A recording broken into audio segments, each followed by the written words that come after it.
This is episode 2 of the Feed Your Soul with Kim podcast. Today we talk about emotional eating.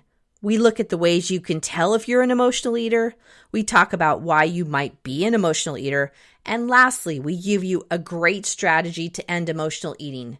Join us now.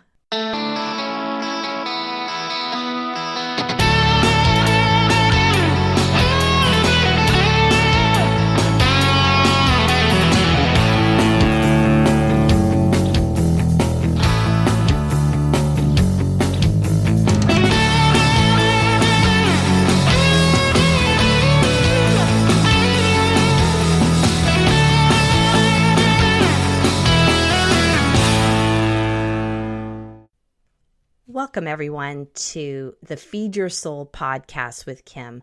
I am Kim McLaughlin, and I am your host for this show. In this show, we talk about everything having to do with emotional eating, overeating, and feeling overwhelmed in your body. What I know is that when you're feeling frustrated and overwhelmed and overloaded, it can show up in overeating and overdieting. I help people move from that place of feeling uncomfortable with themselves to feeling more empowered and having a sense of peace with food. That's really what we're looking at, is a sense of peace of food with food, but also bigger than that, a sense of peace in your life. Today is going to be a great show because we're going to talk about what emotional eating is. It's really something that a lot of people have, and I don't think they always know that they have it. Maybe you suspect it, but not really know it for sure. And today we're going to talk about what the definition is and some ways to notice if this happens for you. We can't do anything about emotional eating if we don't know if that's what we're doing. So that's what this podcast today is going to be on. I've been looking at emotional eating a lot because I used to be a pretty intense dieter. Really, anytime I felt bad about myself, felt overwhelmed or overloaded in my life, I would tend to overeat, and then I might gain weight or feel real bad in my body.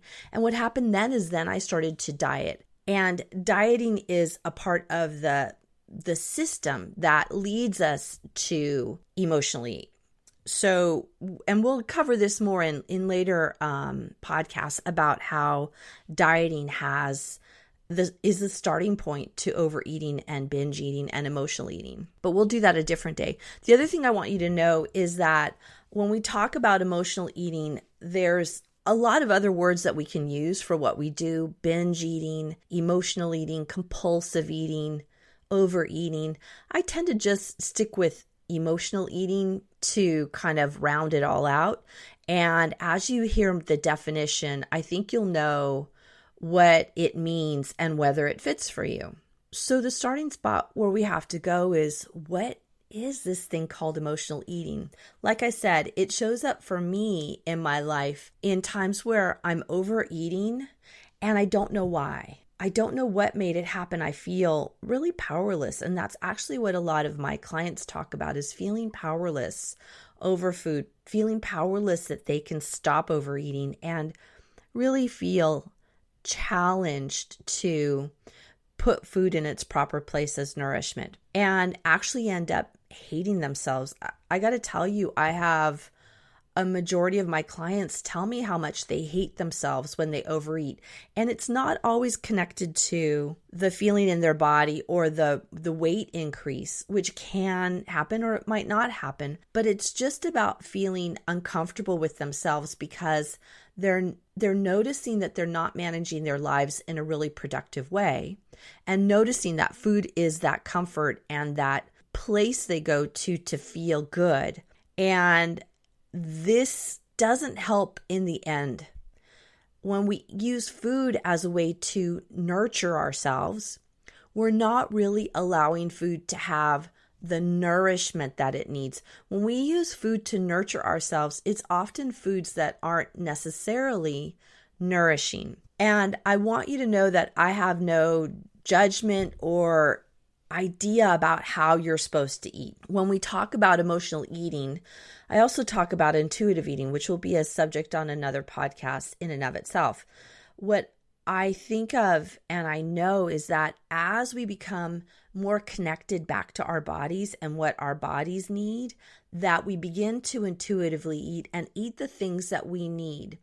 And the emotional eating just slips away. I also have no judgment about whether you eat sweet foods, what we might call fatty foods, any kind of foods that are labeled as bad foods. I don't have a judgment about that. I really want you to begin to intuitively eat so you can begin to notice what works best for your body, notice what feels good for you, and do more of that. It's really about being that detective that as you begin to notice what's going on inside of you and feeling more comfortable with your body and literally more comfortable as you approach the table and as you approach the plate. Once again, lots of these topics will be later on. I encourage you, if you have any questions, to leave me a question about anything that we're talking about. You can email me at info@feedyoursoulunlimited.com. I'm taking all questions about this podcast. I'm also taking questions about what you'd like to have or ideas about what you'd like to have for a future podcast. So please keep that on your radar. But for today, I want to talk about the basics. We've got to start with the basics before we go to anything else, or we're not going to all be on the same page about what I'm talking about. So let me go through some definitions of emotional eating. A first way of noticing if you're emotional eating is if you eat for reasons other than hunger. There are different types of hunger. There's emotional hunger, there's head hunger, there's physical hunger. And when I talk about eating when you're not hungry, I'm talking about eating when you're not physically hungry. Eating when you're not shows that you are in need of nourishment. So eating when you're not physically hungry is one way to notice if you're an emotional eater. What a lot of people will tell me is that they don't even know when they're hungry. They don't know when they're full. And once again, that's another topic for a whole nother podcast, because when we become more in tune with our physical hunger, we can then start planning or noticing when other types of hunger show up. We also can notice when we're physically hungry and also when we're physically full. Lots of little nuances in that we'll go into on another day. A second definition of emotional eating is using food to comfort yourself. I have lots of stories of myself using food to comfort myself and being around others who are using food as comfort. It's when we feel disturbed in our life or upset. It's also when some kind of feelings show up that are leading us to not feel good about ourselves. And so we then use food to comfort, to feel good. This is like when you're in I often talk about the time of day in work where it's mid-afternoon, about 3:00, and you're wanting to go home, ready to leave, and you still have a couple hours left. But somebody might come up and say, we're going out for frozen yogurt. We're going out to get Starbucks. Do you want something? Well, you hadn't noticed about feeling hungry or don't necessarily feel hungry, but you notice that you're feeling uncomfortable and bored and just not wanting to be around work. And I don't know about you, but more often than not, if somebody was going out to buy something, even if I wasn't really interested or if I wasn't really physically hungry, I'd say yes. So this is that time when you're using food to comfort yourself when you're feeling off. Another time that we use food, and this is kind of in conjunction with the last one, is to help with what we might call negative feelings. Feelings that don't feel good, like sadness, anxiety, fear, loneliness, boredom, and anxiety. Those feelings, when they come up, they are uncomfortable. They don't feel settling. You feel dissettled with them. And I find, especially around feelings like feeling lonely and bored, are a huge trigger point for people that I work with, that they will go and eat. what we don't know how to do is we don't know how to nurture ourselves around these feelings. And when they show up, rather than deal with the feelings or work the feeling out, we will eat or overeat because we're not physically hungry. Another way to know if you're in emotional eating is if you eat to overfull. And this is what I find a lot of people I work with talk about is eating to overfull. And it's partly comes from a place of not knowing when you feel physically full. It's really a disconnect with that physical feeling in your body of feeling full and then not knowing what to do.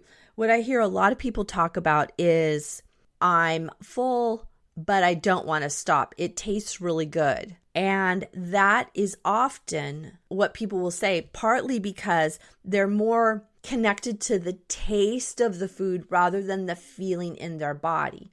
There's that disconnect back into how am I physically feeling? It might taste good, but how am I physically feeling in terms of hunger or fullness? So you can't stop. Eating to overfull then leads you to feel upset about your body because you feel uncomfortable in your body because you might feel overfull and that sense of discomfort in your body, but also that mental idea of I'll gain weight. Well, obviously, if you just had a meal where you ate to overfull, you're not immediately going to gain weight. But what we start doing is telling ourselves that we're going to gain weight and berating ourselves. And what we know is that when we start doing that negativity towards ourselves, we then end up overeating again because of that.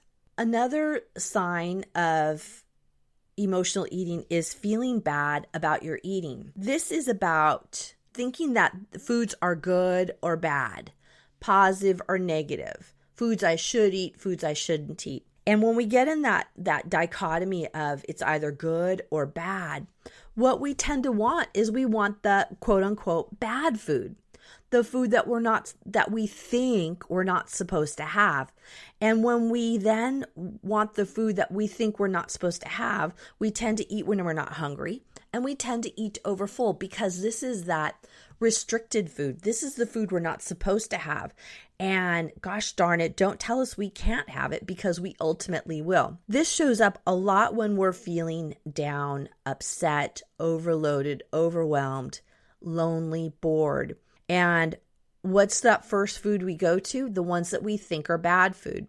And there are a lot of strategies how to deal with this idea of bad food. And what I say is there is no good food, there is no bad food. There is no good food. There is no bad food. There's food that sits well in your body and gives you the fuel you need to do the things that you need to do. And there's food that takes you off of that as a goal. And I want to help you find what are those foods that make your body feel good and make your body sing and let go of the idea that any food is bad food. It just might be food that isn't quite right for you, but there's nothing bad about it. Another way to know if you're an emotional eater is that you have this feeling of feeling upset about your body. You don't think your weight is right, and you do everything you can to try and change the size of your body. That would be over dieting, using whatever the new technique is to lose weight, and probably what you found is you've been on every diet imaginable. So then as we're on every diet imaginable, we start to feel bad about our body because more often than not, our body ends up not being the size or the shape that we think it should be, not the shape or size that we see in magazines or what we see on movies, what we see on TV, what we see on Yahoo. And then we think we're not okay in our body just the way it is. That leads to a lot of problems. That leads to a lot of binging and emotional eating, and it doesn't work. So one of the challenges is how do we move from feeling bad about our body and move into a place of feeling okay and celebrate our body? You can see with these definitions of emotional eating, you might have one or two or three, but I challenge you to look at them and really see how they fit. So one was eating when you're not hungry, using food to comfort yourself, using food to help with negative or uncomfortable feelings, eating to overfull, feeling bad about your eating, and feeling bad about your body related to your eating. Those are 6 ways to look at food and to see if you might fit in this category of emotional eating. So the other question that then comes is if I think I'm an emotional eater, why do I do it? Why do I emotionally eat? This is the time-driven idea that people always ask me, why do I emotionally eat? And I want to go through some of those signs because I think that'll help you connect to whether any of those definitions fit for you. And as we get clearer about what this all means for everybody, then you can start deciding what to do about it. So why do we emotionally eat? One is because our hunger signal got lost. We've over dieted and lost the ability to check in with our body and to see how hungry we are. Hunger signal got lost. A second way that why we emotionally eat is that our full signal got lost, or we don't listen to it. We are not necessarily noticing if we're full. I've had clients who tell me, I don't know if I'm hungry or full. I don't know. I just eat all the time. I never notice if I'm hungry or full. I just eat because I think I'm supposed to. Others will say, it doesn't matter when I'm full. I'm going to eat anyway. And they then wait until they're overly full, too stuffed, and they feel extraordinarily uncomfortable. And that's when they stop. Another way to know or why you overeat or why you emotionally eat is that your emotions got connected to food. Food feels good. It lights up your brain. It makes you feel good. Of course you want to do that. And what happened is there was a point in time in your life, probably over a significant amount of time, where food got connected to emotions and they got merged.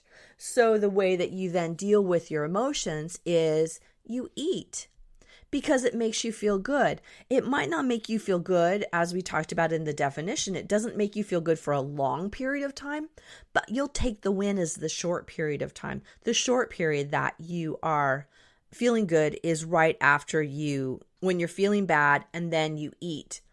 It feels pleasurable. What happens is that once it feels pleasurable, there's a point where it doesn't feel pleasurable. And often it's sooner rather than later where it feels uncomfortable. And as in the definition, you end up beating yourself up because you overate. Another reason, the fourth reason why you might emotionally eat is that your thoughts are running rampant. Your thoughts are telling you to do things like eat, and you don't know how to control it. You think about the food that's in the office, or the food that's on your desk, or the food that somebody else has, or the food in the refrigerator.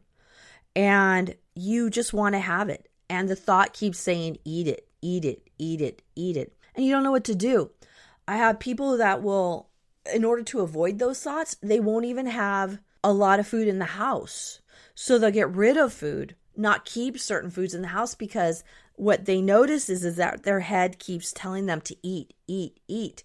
They know it's there and they want to go eat it. What I want for you is peace with food and peace with those thoughts. So you're not feeling overwhelmed by them and feel comforted and really are having a way to release those thoughts so they don't overwhelm you and they don't overload you. The fifth reason is your social cues are off. You're getting stressed with other people and you're eating with them. This goes back to that idea of work.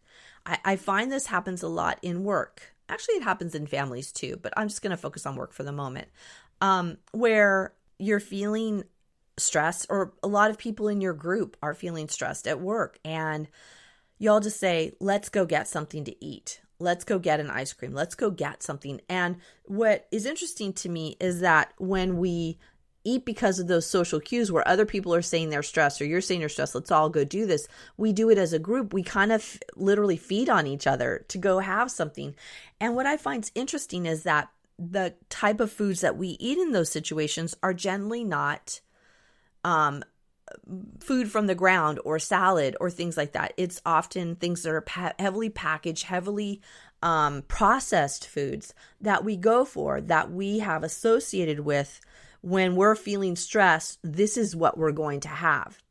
And I just want to start looking at that with you as to whether that works. How is that working for you? And is it serving your greater good about how your body needs to be nourished? Another reason why we emotionally eat, this is number 6, is the media. There's a lot of advertisement out there. They do this to children. They will put out all kinds of foods, the cereals, the this and the that's. I know my daughter will see something on the TV and say, I want that. I want that. I know this happens to other parents where their kids want certain foods because they see it on television. Or we tend to have a hankering for something because we saw it advertised or want to go eat at a certain place. That's the media getting into our heads and starting to steer us in a direction that they want us to go without us being more mindful, without us being mindful of what do we really want to have, what's in our best interest. And they kind of just keep saying it over and over again so that that's what we want. It's kind of being a little manipulative. And I'm not saying not to listen to the media. I'm just saying let's be more mindful about what's going on and what we feel and how we're being influenced by the outside sources. Another reason why we emotionally eat is habit. This is just what we do. There are certain foods, there's a certain way of eating that we eat on Thanksgiving, that we eat on Christmas. It's just what we do. When it comes to birthdays, we have cake. It's just what we do. When we're going to celebrate, we have food. It's just what we do.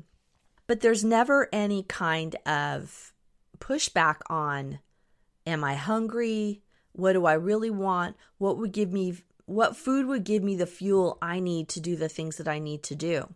There's no look at that. So the habit then takes over rather than us looking inside and noticing what does our body really want and what does our body really need. Remember, as we were talking about, emotional eating leads us out of our body and leads us away from being in touch intuitively to what's going on. Another reason why we emotionally eat is because of the diet culture.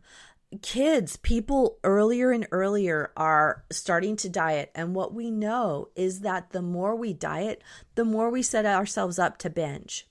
That idea of restriction and I can't have foods, I can't do this, sets us up with a whole cycle of diet, binge, feel guilty. It's a cycle. Diet, binge, feel guilty. It goes round and around and around. There isn't enough time for me to talk about that whole idea of the diet culture, but I promise you we'll spend a whole podcast talking about the diet culture and how it really influences you and how that is having an effect on your overeating. I know you might not believe me with that, because what we've been kind of brainwashed is that dieting is the way to go. Restricting is the way to go. The only way we can manage food is by restricting it. And what I'm telling you is let's move back into, remember those 6 component areas I talked about the last podcast is physical, emotional, mental, lifestyle, mindfulness, self-love. When we put all those in place, we don't need a diet. Diets aren't necessary because we've got food properly balanced out in our lives because we've got our lives properly balanced. So that's 8 reasons why I think you emotionally eat or why everybody I've talked to emotionally eats. There are more than that, but these are some of the main primary ones. I want to end, as I always do on this podcast, is with some self-care techniques. I've told you from the start, I promise that after every podcast, we'd have a doable, have something for you to do that is motivational and that will move you in the direction of peace with food and feeding your soul. Today, I want you to consider the emotions. We talked about this being emotionally eating, and what people will often tell me is that I don't have a direct correlation with emotions and eating. Well, it's not a 1-for-1. You have this feeling, you then overeat. I think it tends to build up over time. And I encourage you to start looking at what feelings are leading you to eat. How are you feeling during the day? And at what point are you eating? Start noticing these. I have a whole system for this. If you go to feedyoursoulunlimited.com, I'll put the link in the show notes. If you go to feedyoursoulunlimited.com, you can sign up for my top tips. My top tips talk about how to look more at feelings and how to start noticing what's going on through the day. And I have a whole log that you can log all this in perfectly free. Feel free to pick it up so that you can start looking at the feelings. So the doable for this week is notice your feelings and notice when you're eating and notice what feelings might be driving you to eat. And we'll check in more next week on our Feed Your Soul with Kim podcast. Thank you for being present with me. Bye. Thank you for joining us on the Feed Your Soul with Kim podcast. We come to you every Monday with fresh new ideas to help you end emotional eating and put food in its proper place as nourishment. Please be sure to subscribe to this podcast and review it and let us know what you think. Thank you for joining us.